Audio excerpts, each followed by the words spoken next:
जय श्री राधे। आज ये वीडियो सत्यार्थ प्रकाश ग्रंथ के ऊपर मैं बना रहा हूं, क्योंकि मैं सत्यार्थ प्रकाश का भी अध्ययन कर रहा था। तो उसमें मैंने एक प्रसंग देखा, समोल्लास 7 के में। और वो प्रसंग क्या था? परमात्मा की, ईश्वर की स्तुति, प्रार्थना और उपासना के बारे में उसमें वो दिया था। और उसको मैं बड़े ध्यान से, गौर से पढ़ रहा था। मेरा अपना स्वभाव है, मैं किसी धर्म के विरुद्ध नहीं रहता, मैं किसी मत के विरुद्ध भी नहीं होता। उनका मत होगा, मेरा मत कुछ और है, किसी का कुछ और है, तो हमें इसका विरोध नहीं करना चाहिए। इसलिए मैं उनमें से, सब में से पढ़ता हूँ, देखता हूँ, समझने की कोशिश करता हूँ, क्योंकि हो सकता है कि मेरी कुछ शंकाओं का समाधान इनके द्वारा भी प्राप्त हो सकता है, मिल सकता है। क्योंकि धर्म ग्रंथों से ही शंका का समाधान होता है। या तो धर्म ग्रंथ पढ़िए या फिर महान पुरुषों का सत्संग करिए, उनके द्वारा उनका समाधान होता है। क्योंकि मैं अधिकतर सत्यार्थ प्रकाश महर्षि दयानंद जी का बना हुआ है, और उनके अनुयायी, जिनको हम कहते हैं आर्य समाज के लोग, वो अधिकतर परमात्मा की जो पूजा हम करते हैं, जिनको हम मूर्ति में भगवान समझ करके पूजा करते हैं, तो वो लोग उनका खंडन करते हैं। वो कहते हैं ये सब पोप है, पाखंड है, क्योंकि भगवान पत्थर नहीं हो सकते। आज इसी बात को लेकर के मैं इस वीडियो के लेकर के आपके समक्ष आया हूं, क्योंकि मेरे को जो भ्रम होता है तो मैं इनसे ही दूर करता हूं। जब मैं अपने भ्रम को दूर करता हूं तो आपके भ्रम को भी दूर करने की मैं कोशिश करता हूं। मैंने जो पढ़ा, महर्षि दयानंद जी ने सत्यार्थ प्रकाश वेदों के उपनिषदों के द्वारा इस ग्रंथ की रचना की, क्योंकि वे भगवान को निराकार मानते हैं कि भगवान का कोई आकार नहीं होता। जब उनका आकार नहीं होता, इसी कारण से वो मूर्ति पूजा का खंडन करते हैं कि भगवान मूर्ति में नहीं है, वो तो निराकार है, उनका आकार नहीं है। इस कारण से उनका खंडन करते हैं। लेकिन महर्षि दयानंद जी ने जो अपने सत्यार्थ प्रकाश में दिया, समय के हिसाब से उनका लोग अपने हिसाब से अर्थ कर लेते हैं और समझ लेते हैं। तो जो सत्यार्थ प्रकाश में महर्षि दयानंद जी ने कहा, जो उन्होंने हम लोगों के लिए बताया, उसको हमारे आर्य समाज के लोग कुछ दूसरी तरह से उसको समझ बैठे, और समझ करके वो और लोगों को भी, जैसे स्वयं उसको सही तरह से नहीं समझ पाए, तो दूसरों को भी गुमराह करने लगे। क्योंकि मैं ये आपको सत्यार्थ प्रकाश के द्वारा ही मैं बताऊंगा। महर्षि दयानंद जी ने समोल्लास 7 में ईश्वर की स्तुति, प्रार्थना और उपासना के बारे में बताया। भगवान की उपासना करो, स्तुति करो, प्रार्थना करो।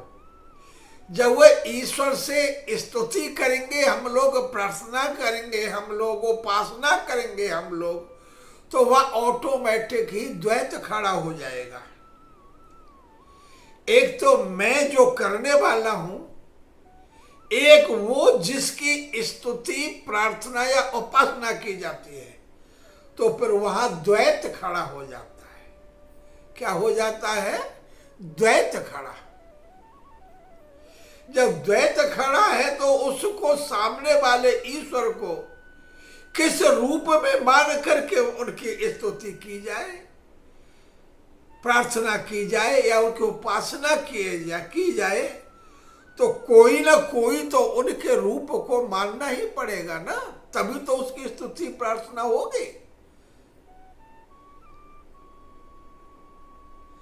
तो इसलिए उस वेद में आया है, श्वेताश्वत उपनिषद के अध्याय 3 के मंत्र 17,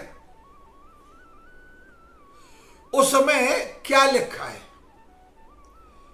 इस उपनिषद के द्वारा सत्या प्रकाश से दिया हुआ मैं आपको बता रहा।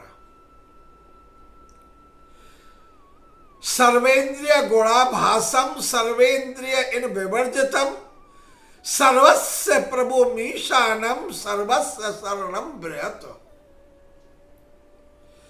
वेद कहता है सर्वेंद्रिय गुणाभासम, इंद्रियों के गुणों के समूह को जानने वाला, गुणाभासम सर्वेंद्रिय विवर्जितम, जब इनको जानने वाला है लेकिन फिर भी समस्त इंद्रियों से वो रहित है, सर्वेंद्रिय विवर्जितम, उनसे रहित है, सर्वस्य प्रभु मीशानम सर्वस्य शरणम बृहत, सबका स्वामी, सबका शासक, हम सभी लोग सर्वस्व शरणम बृहत, हम उन प्रभु की शरण में जाएं, यानी उनकी शरण लें, या उनकी शरण का आश्रय सबसे बड़ा वो ही है।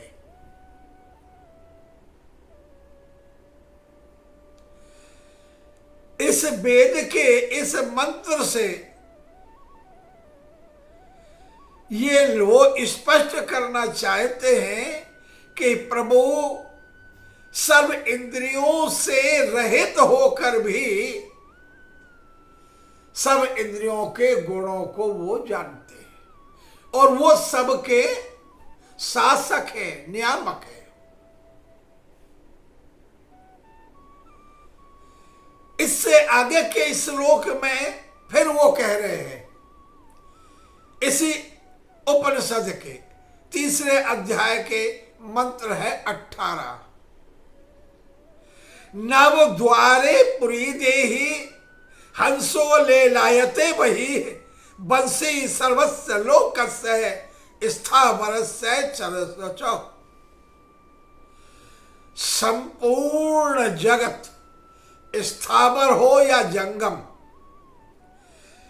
अपने बस में रखने वाले प्रभु परमात्मा, नव द्वारे पुरी देही, 9 द्वार वाले शरीर, देही के शरीर को, नव द्वारे पुरी देहे हंसो ले जाते वही, इस 9 द्वार वाले शरीर के अंतर्गत रह करके वे अनेकों प्रकार की लीलाएं करते हैं। यानी इस स्थूल शरीर में जो 9 द्वार, 9 द्वार कौन से? 2 कान, 2 नेत्र, 2 नासिका, 1 जिह्वा, 1 गुदा और 1 इंद्रिय, जनेंद्रिय।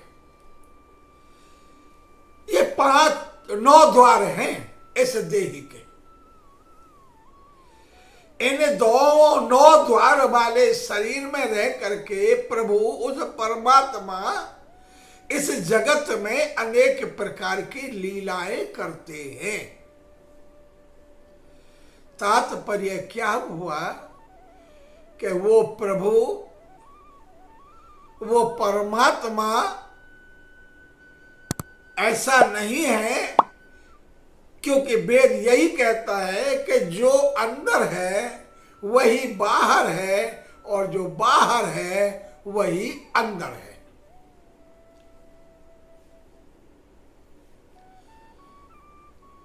इस बात की भी पुष्टि बाबा तुलसीदास जी की रामायण जी के द्वारा भी होती है।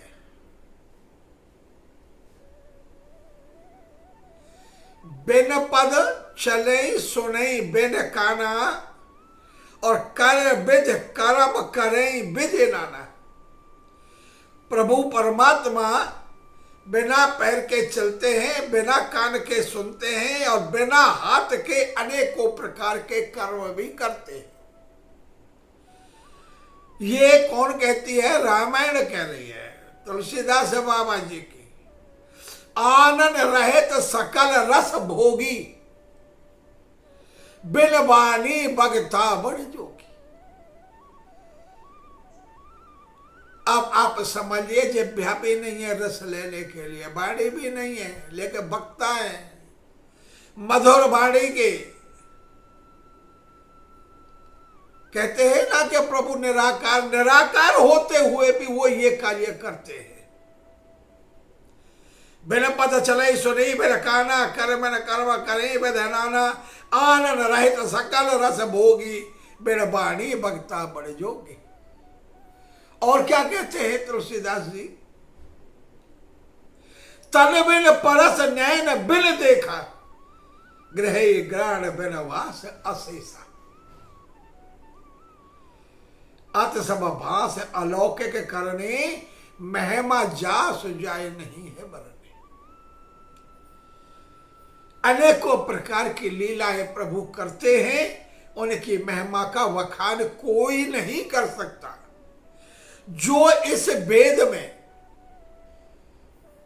श्वेतात्रोपनिषद के 3 अध्याय के मंत्र 17 और 18 में जो लिखा जो दिया, वही तुलसीदास जी की रामायण भी इस बात की पुष्टि करती है कि प्रभु निराकार हैं, लेकिन निराकार होते भी अनेकों लीलाएं करते हैं। करते कैसे हैं? तुलसीदास जी ने लिखा, अगुण अरूप अलख अज जोई और भगत प्रेम बस सगुन होई। भगवान निराकार होते ही भक्त के प्रेम बस उनको साकार रूप भी धारण करना पड़ता है। साकार रूप में भी प्रभु को अवतरित होना पड़ता है। हर व्यापक सर्वत्र समाना, हर व्यापक है, सर्वत्र है, सब जगह समान रूप से है, लेकिन फिर भी प्रेम से प्रकट होए में जाना। अगर कोई प्रभु को प्रेम से याद करता है तो वो साकार रूप में प्रकट भी हो जाते हैं। गीता में भी भगवान श्री कृष्ण ने यही कहा, जगत मेरे से तो है लेकिन मैं जगत नहीं हूं, लेकिन मैं अपने भक्तों का उद्धार करने के लिए प्रकृति को धारण करके, इस शरीर को धारण करके समय समय पर अवतरित होता हूं। कई जगह ये बात चाहिए, गीता में भी है, उपनिषदों में भी है, वेदों के द्वारा भी बताया गया है, रामायण भी कहती है, पुराण भी कहते हैं, शास्त्र भी कहते हैं कि प्रभु निराकार तो है ही, लेकिन निराकार होते हुए प्रभु साकार भी है नहीं, साकार ही है। जैसे निराकार ही है ऐसे साकार भी नहीं ही है। इसलिए थोड़ा सा विचार करने की जरूरत है। खंडन तो आप किसी का भी कर सकते हो, करिए, आपका मत है, आपको कौन रोकेगा? और रोकना कोई ठीक नहीं है, रोकेगा भी क्यों रोके? आपका मत, जो आपको अच्छा लगे वो आप करिए। लेकिन आप शास्त्रों के विरुद्ध जब कोई बातें करते हैं, या वेद वृद्ध कोई बातें करते हैं तो वो अच्छी नहीं लगती। महर्षि दयानंद जी ने मूर्ति पूजा का जो खंडन किया है वो इसलिए किया है कि पत्थर भगवान नहीं हो सकते, लेकिन पत्थर में भगवान होते हैं। पत्थर में भगवान होते हैं जब भगवान कण कण वासी है, प्रत्येक कण में भगवान का वास है। तो जब इसके अंदर उसका वास है, आप कहते हो ना कि प्रभु हमारे अंदर बैठे, हृदय गुफा में बैठे, बिल्कुल सही है, प्रभु हमारे हृदय में बैठे।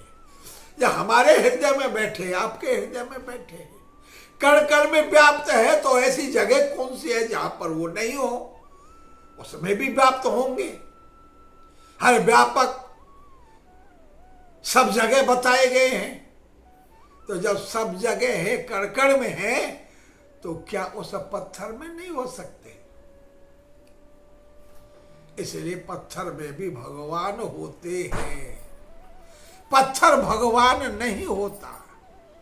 कबीरदास जी का दोहा भी है, पहाड़ पूजे हर मिले तो मैं पूजू, पहाड़ आते तो चाकी बलि पी सकाए संसार।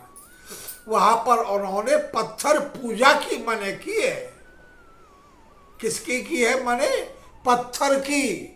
हम पत्थर की पूजा नहीं करते, हम केवल भगवान की पूजा करते हैं। हम उस पत्थर में भी हमारा भाव, हम उस प्रभु परमात्मा को ही देखते हैं और कुछ नहीं देखते, भगवान को ही देखते हैं, क्योंकि पत्थर में भी भगवान है। इसलिए हम पत्थर न देख करके पत्थर में भगवान को देखते हैं। जैसे कि आप लोग महर्षि दयानंद जी की, भगवान महर्षि दयानंद जी की आप भी फोटो रखते हो, फोटो लगाते हो। फोटो उनका एक प्रतीक है, महर्षि दयानंद जी का प्रतीक है कि ये महर्षि दयानंद जी थे, ऐसे थे। लेकिन हम फोटो की पूजा नहीं करते, फोटो का ध्यान नहीं करते, हम ध्यान करते हैं अपने महर्षि दयानंद स्वामी जी का। इसलिए इस तरह की बातों को विचार करके ही अपने मुख से बाहर निकालनी चाहिए। चलिए, आपकी समझ में आ जानी तो चाहिए। मैं किसी को प्रेस करने वाला नहीं हूँ। हाँ, इतना जरूर हूँ, मैं ज्ञानी भी नहीं हूँ, मैं पढ़ा लिखा भी नहीं हूँ, मैं ज्यादा पढ़ा लिखा नहीं हूँ। संत महात्माओं से, गुरुजनों से, धार्मिक ग्रंथों के द्वारा जो भी मैंने कुछ सीखा मैं आपके समक्ष कह देता हूँ। ज्ञानी नहीं हूँ, मैं भक्त हूँ। इसलिए भक्त अपने भाव को प्रकट करता है, मैं भी अपने भाव को प्रकट करता हूँ। वीडियो अच्छा लगे, समझ में आए, कोई गलती हो तो कमेंट में नीचे लिख करके मेरे को भेज देना, ठीक है? लेकिन मेरे इस YouTube चैनल को सब्सक्राइब करिए, लाइक करिए, ठीक है नहीं? शेयर कर दीजिए। इतनी मेरा आपसे कहना है। मैं फिर किसी बात को लेकर के फिर आऊँगा। जय श्री राधे।